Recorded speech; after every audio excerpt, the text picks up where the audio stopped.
Welcome to ChristiTutionalist Politics podcast, aka CTP, in association with thelibertybeacon.com. And I am your host, Joseph M. Leonard, and that's Lenard. CTP is your no muss, no fuss, just me, you, and an occasional guest type podcast. I really appreciate you tuning in. As Graham Norton would say, let's get on with the show.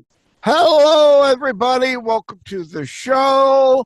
I'm going to introduce my guest, Ed Temple, in just a minute, but a little behind the scenes, even for the audio only. Of course, you can be looking on at J. Leonard Detroit, BitChute, Brighteon, Rumble, YouTube to see the video behind the scenes sneak peek. But even beyond that, I'm fired up right now, and I'll tell you why. I actually recorded 2 segments right before this Zoom I'm having with Ed Temple about a show, ChristiTutionalist Politics podcast, season 1, episode 45. Give you a bit of a hint at when we're actually recording this, which will drop April 27th, that show, not this show. The second segment, I had to go into Bidenomics again. I'm not going to talk about that with Ed here, but social media trolls had to deal with that as a second segment. And I actually recorded the second segment before I did the first segment, which is for the show actually titled, When Are You Going to Actually Fight? And that is apropos, in my mind, to lead into why I'm talking to Ed Temple today. And I'm holding up his book, and of course the green screen, the top of his book is green, so of course you can't see it where it says The Last Terrorist. So let's get the usual pleasantries out of the way. Welcome, Ed Temple. Hello. Pleasure to be on with you. And of course, before we officially hit record, I was giving you a hard time about the Ohio State banner. Yeah. me being from here in Michigan. But we'll put all that rivalry aside. And let's make like it's the Masked Singer, and it's the end of the show, and they're cueing the Who. Who are you? Who, right? Who the heck is Ed Temple?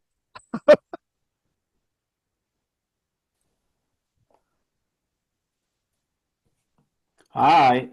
Can you hear me okay? Yeah. Okay. My name's Ed Temple. I have authored 5 books. I am a teacher, been teaching since, 1997, and taught in Florida, taught in Pennsylvania, taught in Ohio, taught in the inner city schools, the country school, and now a private Christian school. And I've taught everything from certified in social studies and in mathematics. So I have taught everything from American history, world history, psychology, sociology, to calculus. So I've kind of had my feet wet in all of it. I wrote a book for the ACT and for a math book for the ACT. And then I've also written the book that you're talking about, as well as Escape from Uncle Sam's Plantation, 3, God Values 3, So Should We, as well as a couple of other books. So, like Music is the Devil's Playground. That's great. And, so that's me. Yeah, so you hadn't taught at that heathen Ohio State place. Nah, actually, I did for a summer camp. I was an instructor at Ohio State. So. And for the record, for those reading in the transcript, I'm laughing. It's just a loving, fun jab. You know, the college rivalry there. It's nothing major, nothing serious. I'm not being serious here, just some fun. And yes, your history background. I greatly appreciate the review you wrote for me for Terror Strikes Coming Soon to a City Near You, giving your history background in indeed kind of endorsing the fact that indeed I did my homework. I did my research. It's historical fiction, or as I call it, faction, so that the history teaches people something and it lends credibility to the fictional aspects of the tale being told. And as well as you're part of the George Espinlaub show that I was on. Thank you for having me on that. Tell us about your work with George Espinlaub. Yeah, George and I haven't done a show in a little while, but George was connected to me from Neil Haley, and George is still, we're still good friends. We had done a whole bunch of podcasts together that from pretty controversial topics all the way to, trivial topics, but we were hitting hard, for a while there, everything from authors to hitting. We even hit the Black Lives Matter topic. We've hit a bunch of things. And George likes to have on a lot of musicians and Man on the Street. We did that was real fun. And so he's got a slew of topics. Neil Haley does a lot more of the Hollywood types and a bunch of different celebrities and things like that. Yeah. And you even had an idiot like me on. And I appreciate it. So I'm going to hold up the back of the book because that actually shows on the screen for those looking on the video behind the screens. So let me read the back and then we'll get into the Marxists are on the prowl. Are the end times here? Western civilization is on the brink. The leader of the free world has Marxists within that are openly calling for the overthrow of America. Ed knows the Marxists because he worked with many of them for decades. Enjoy the precision when Ed cuts through the smoke screens and uncovers the plans to fundamentally change, transform, as the Obama used the term, change America. Can America avoid the takedown of Western civilization? The Marxists have one more pillar to knock down. So that, again, why you correlate in my mind to the April 27 season 1 episode 45 show. When are you going to actually fight? Like The Last Terrorist is kind of about that. When are you going to wake up and push back, right? That was your motivation to write the book, I take it. Absolutely. I've been before the Black Lives Matter coming out and admitting that they were a Marxist organization. That's one of the reasons I stepped away from the government schools, because they were pushing Marxism. They weren't obviously they weren't calling it that. A while back, we had something called the Ohio graduation test, and I taught it, so I know very familiar with the standards. And one of the approaches that we were told we had to take was to get rid of the word communism and change it to command economy, and change socialism to mixed economy, and capitalism to free market. And so you take away the sting of the word and you take away the meaning of the word, and all of a sudden you can change people's minds about the word. And so now this is what we're dealing with now, because they have sanitized it. Yeah, I have several thelibertybeacon.com articles, as well as before I started writing for them on Before It's News, and before that for Red State, and before that Grassfire and Freedom Works. And I go way back to when the internet wasn't even called the internet and writing all that time. And indeed, the left twisting and warping of language so that terms don't have meaning anymore, or they could try to redefine them as you laid out. Now, I'm holding up the book sideways. Again, it's not showing very well on the screen, but to point out that it's a fairly thin, short read. Now, that doesn't diminish the value of the book. It means it's a lot more affordable than a lot of other books, right? And you go into some great stuff in here, And Absolutely. the price alone in my mind is I'm holding the back is like 5 pages of citations. You show your academic background and indeed cross-reference and cite sources that are invaluable. The cost of the book alone for those citation references are worth every penny in my mind. Absolutely. The book, I kind of, way I see myself is more like, that you have the Gospels, and each of the Gospels, has their own version of the, what happens with Jesus. And Mark is the one that kind of cuts to the chase. So that's kind of where the style of the book is. We just get right to it. There's not a lot of, fluff. You don't have to skim read it. You can read right through it. There's not much to it, except there's not much, extra. It's just gets right to it. It's relevant. It's more relevant today than when I wrote it. So it's very much spot on in terms of what's going on is very predictable, and it's not been people are just finding out about it, but it's been an incremental process that's been very much calculated. Yeah, and again, now in my ChristiTutionalist Politics, the book that complements the show that came out last August, there is a chapter that I do on, now I've lost my train of thought. Will real Christians save America? And how the alphabet agencies, the deep state controlled by the left, has weaponized, like we see with Trump trials, Absolutely. the FBI literally going to Catholic Latin masses and trying to declare them as domestic terrorist threats. Hence the last terrorist title and point in the book at why it's important. And again, when are you going to actually fight? Going back to season 1, episode 45 show, when are you going to say enough is enough? I'm not taking this crap anymore and going to fight back. Why? It is so important that I have you on to discuss your book and that people buy the book. Now, one of the chapters, again, behind the scenes, you could kind of see the baby in the picture there. Obviously, pro-life, but that title of that chapter there, Critical Race Theory and Its Implications.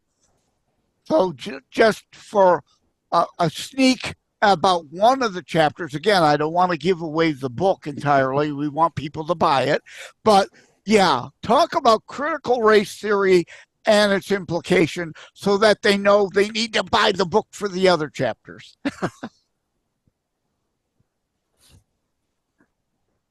Yeah, absolutely.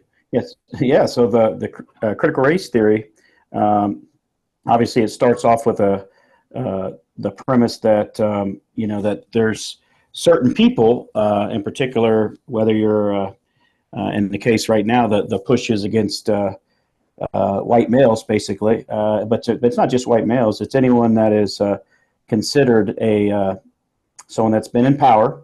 And of course, when you start talking about that, you start there's inferences to Christians that are Christian males. That's like you're the worst. But Christian. Bottom line is that you have this Christian straight males. Yeah, the number one target. I left out that part. Yeah, left that part out. But yeah, anyway. So it's the Marxist the critical race theory is part of this Marxist ideology, basically, because it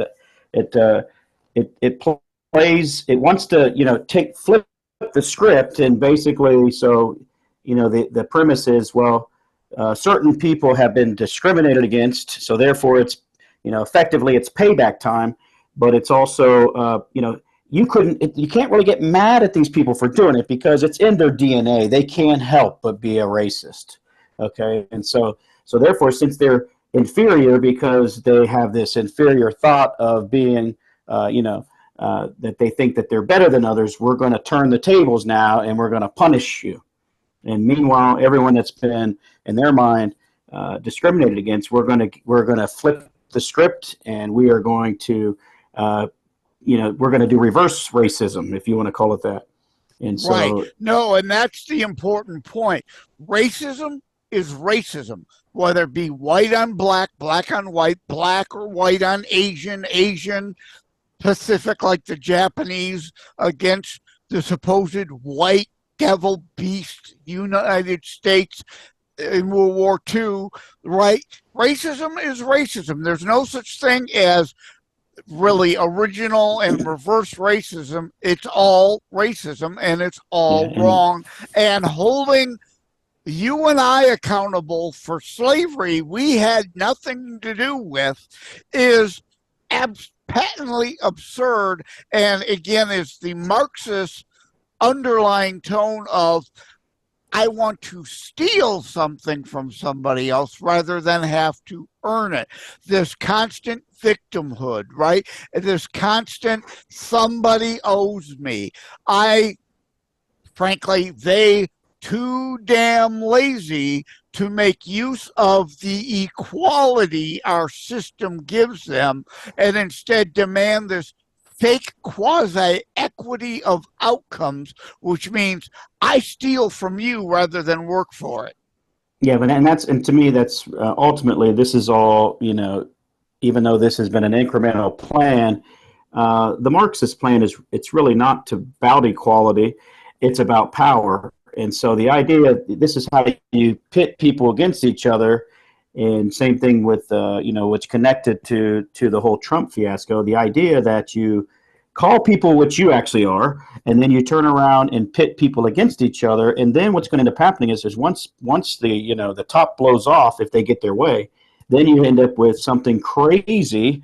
And then you need the government to put out that fire, and the government gets bigger and bigger and bigger, and you'll be begging for them because you have nothing left and nothing else, no one else to depend on besides God. And so there you go. So then they get all the power. And of course, it's not too, right now you have the last election with Cruz against Ted Cruz against who was he running against? Beto. Ted Cruz.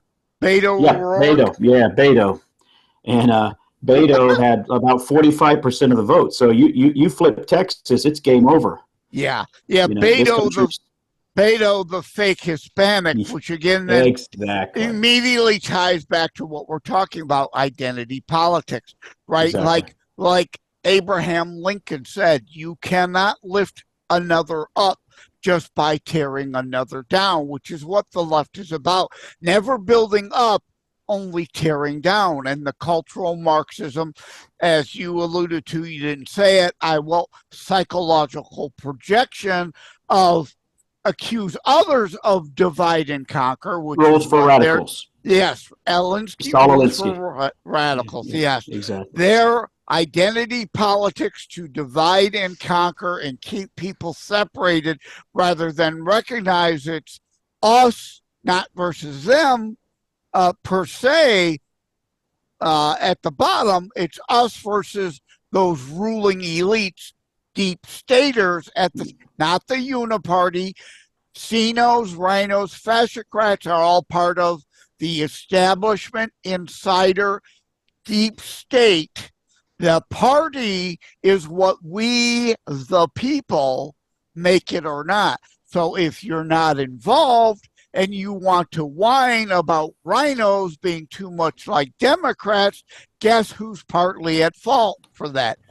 You, for not being involved and making sure those differences are extolled and highlighted and voted those principles and values in rather than selling out every time to the left.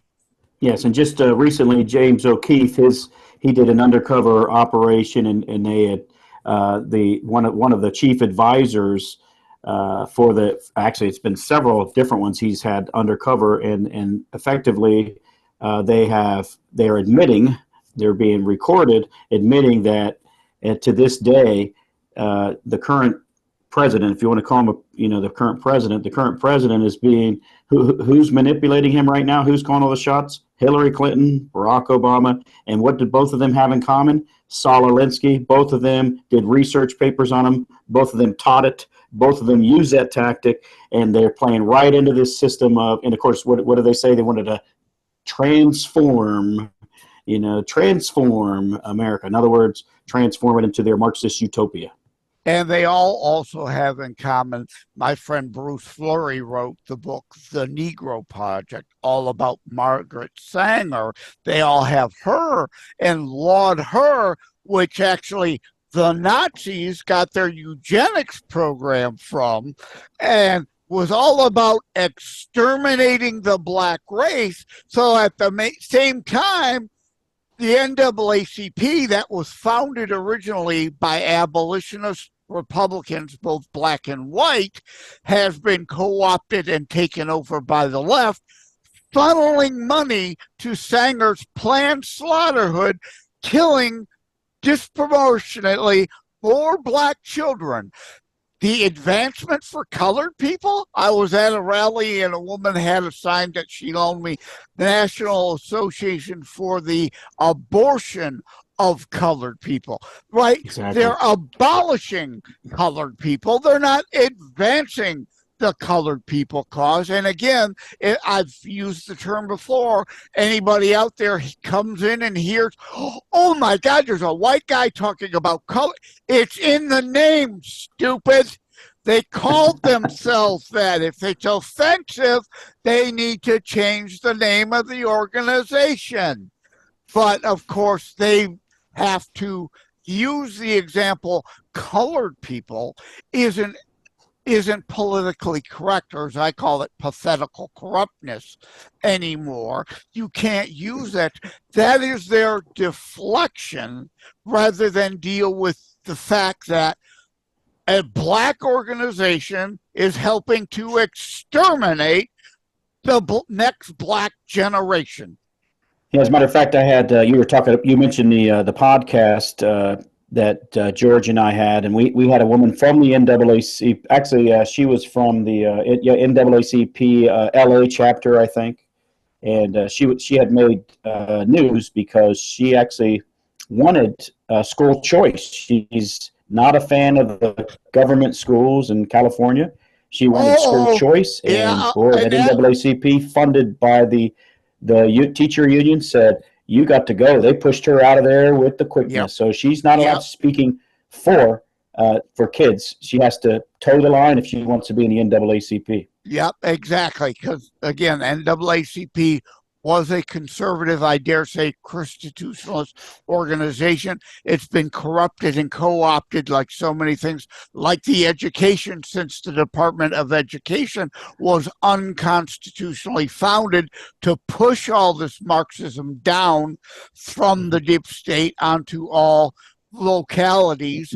And yeah, how dare that black person think for herself? As Biden would say, she ain't black. Right? Precisely. School choice, indeed. Every black person I know wants school choice in some way, shape, or form because they want their kids out of these failed indoctrination factories. Right. Yeah, and they can't, and the irony is, not to tell them which party to vote for, but every one of that I had her and others in my, well, she never said what political party she voted for, but I had others that are, that were staunch for school choice, yet they are also staunch Democrats, and it's almost an oxymoron. You can't. You won't find a Democrat that speaks for school choice. You're just not going to find it. No, because they're beholden to the teacher union donations. No, I was going to use the oxymoronic word myself. You took it right out of my mouth. So, Ed Temple, author of The Last Terrorist, tell people as we wrap it up, where can people reach out to you? Where can they get a hold of you? Well, they can, obviously, I'm I have an author page on Amazon. If you wanted to email me, you could email me at coachedtemple@gmail. coachedtemple@gmail. Obviously, the books that I have are on pretty much anywhere they sell books online. But Amazon's probably the one that gets the most sales. 80% of all books these days go through Amazon. You have a book, it has to be on Amazon. But I'm Right. huge shop local. If you got a mom and pop bookshop still struggling to survive, go there. They can get Ed's books. They can get my books for you. Buy them as a bundle. Buy them as gifts. We're not close to Christmas. I don't think this show is going to push out to fall or winter to suggest buy them as Christmas gifts, but maybe it'll hit before the 4th of July so we can say buy them as 4th of July gifts to your friends. There you go. Thanks for coming on, Ed. Take care, my friend. God bless. See you around. God bless you. Thanks for having me on. Thank you for having tuned in for ChristiTutionalist Politics show. If you haven't already, please check out my primary internationally available book, Terror Strikes, coming soon to a city near you. Available anywhere books are sold. If you have locally run bookstores still near you, they can order it for you, or autographed copies are available online direct from me via terrorstrikes.info/shop. Be sure to check out more about today's discussion at thelibertybeacon.com, where my articles drop every Saturday. And let me remind, over time, the fancy high production items will come, but for now, for starters, it's just you as a very appreciated listener by me. All substance, no fluff, no fancy high production intro or inserts, at least yet, just straight to key discussion points.